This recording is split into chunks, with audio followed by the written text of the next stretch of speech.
What's going on, everybody? Top of the night. You already know what it is. Iron Sheik, Army of Allah, War General. Got a quick story for y'all real quick, right? So, one day a young son seen his father building something over the living room of the apartment, right?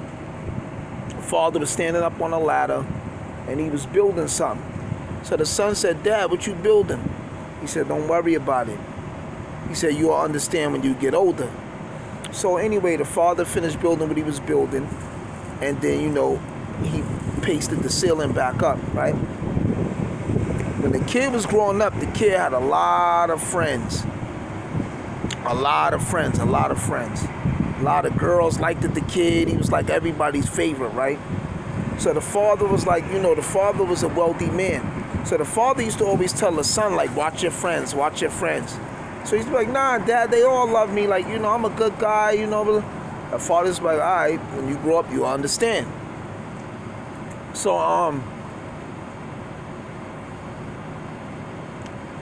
the father wound up getting sick. The father had cancer. So, the son started going through it, grieving and everything.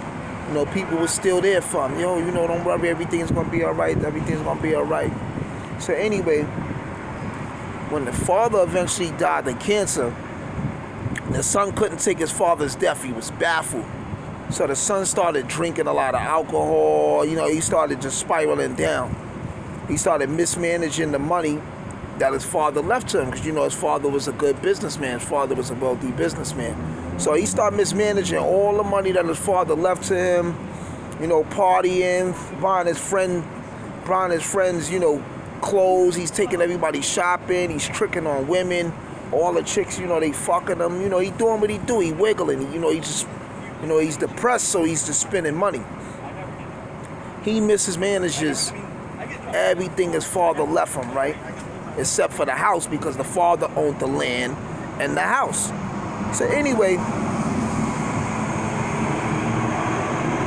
when the son lost all the wealth, his friends called him, "Hey, let's go out. Let's do this." He's like, "Yo, I can't go out, man." So the friend's like, "Wow, what happened?" He's like, "Yo, man, I'm broke. I don't got no more money. I spent everything. I mismanaged the money. I lost the businesses that my father left to me, everything. I squandered all the money." His friends was like, "Damn, that's fucked up, man. I hope everything work out. Keep in contact. Let us know, if you need anything or whatever, right?" Mind you, the nigga just told you he don't got no money. He's fucked up. So obviously he needs something, a loan or something. Everybody shits on him. His friends stopped calling him. The chicks stopped coming around. Everything went away. No more partying for him or nothing. So he just stayed in the house, binging, drinking, sleeping. He was really eating. He's going through depression and everything. So one day, the son looked up at the ceiling. He's just staring at the ceiling. He's laying down in the living room, like on the couch. He's staring at the ceiling. There's a big chandelier, hanging from the ceiling. The son said, "You know what? I'm tired of this shit. I'm tired of this." So the son go get a rope. He ties the rope around the chandelier. He gets a chair. He stands up on the chair. He wraps the rope around his neck. He ties the rope in a noose. And he jumps because he tries to hang himself. He kicks the chair from under his leg, to try to hang himself. So for a minute, he's choking. The son is choking. The chandelier breaks. The whole ceiling falls down. Everything collapsed. The ceiling falls on him, the chandelier. So the rope is still around his neck, but he on the floor. So a box fall out the ceiling and hits him in the head. Bing! And a key, right? So he grabs the key like, what the fuck? He puts the key in the box. He opens the box. And the father said, it was a letter in the box. So the father said, "If you reading this letter, the day has come that I always told you about." You know what I'm saying? If you reading this letter, the day has finally come. So he said, you lost all your friends. None of the women want to be with you no more. You lost all the businesses. You squandered all the businesses. He said, I know you would do this. I know you would be irresponsible because you never used to listen to me when I was trying to teach you things. He said, go up to the attic of the house and use the other key that's on the keychain and go inside the room. So the son goes up to the attic. He used the keychain. He goes in another. He used the key on the other key on the keychain. He goes in another room. It's mad money. It's mad bars of gold. It's everything in there. But then there's another letter. He says, son, these are the people you need to contact. They're already expecting you and they waiting for you. Let them know you want to invest this. You ready to invest this money, and you ready to do business with them. The son calls the people up. They come over. They sign some contracts. Everything turns around. The son start doing good again. The people that pulled up, they owned their own businesses. They was millionaires and they was friends of the father. But the son never knew about them because the father had hidden establishments and hidden allies and stuff.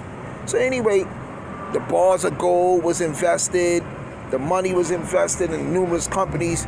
Now the son is guap back up. He's caked back up. Mind you, once he's caked back up, he's coming through new whips. He's moving more militant now. He got the suit. He got the suit and all that on him. I mean, he's suited up. Everything is good. All his old friends call him, yo, what's poppin', man? How you doing? Long time no see. What's up, man? Let's meet up. He like, nah, I'm good. I got things to do. Different chicks calling him, yo, what up, man? Can I come over? Yo, come to my house. I'm horny. Let's have some fun. He like, nah, I'm good. I'll talk to you later. People see him one day. They see him driving down the street. Yo, what up, man? He like, yo, I'll holler at y'all. They like, oh, you acting funny. Maybe he like, nah, I'm not acting funny. I'll holler at y'all. He drove off. So anyway, time passes. He had to do a speech, like a speech for the opening of one of the new businesses. And then that's when he gave the speech about valuing his parents' words and his parents' vision. And he spoke about how his father used to warn him against his friends and that they was using him and they didn't really like him and everything. You know what I'm saying? And he gave the whole speech and the breakdown, like how now they see him and he's back on track and they want to come back into his life. So the point is this. A person's loyalty is judged by how they deal with you when you don't have nothing. And your loyalty to a person deals with is judged by how you deal with them when you have everything. But if nobody is with you when you down, then when you up, you're not obligated to help none of them. Everybody want to be a part of the glitter, but nobody want to dig for the gold. Everybody want to be a part of the glitter, but nobody want to dig for the diamonds.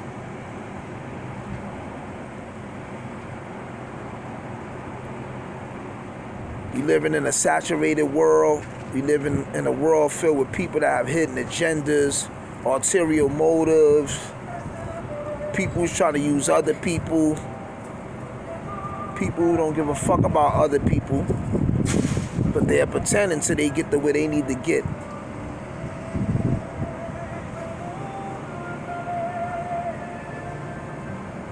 We got to scan these people. We got to screen these people, and we got to evaluate these people. Loyalty is never given. It has to be earned. Trust is never given. It has to be earned.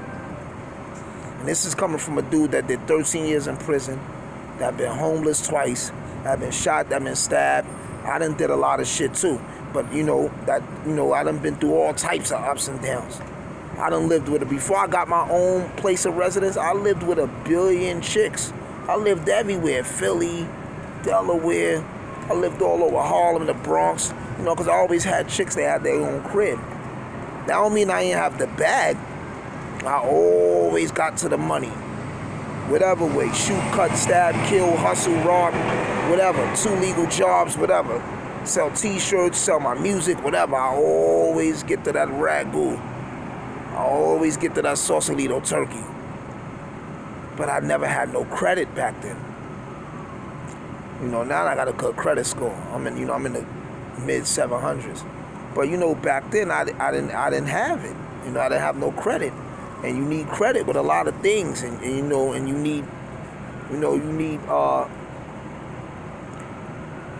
patience with a lot of things. So, you know, sometimes you can't be closed-minded also.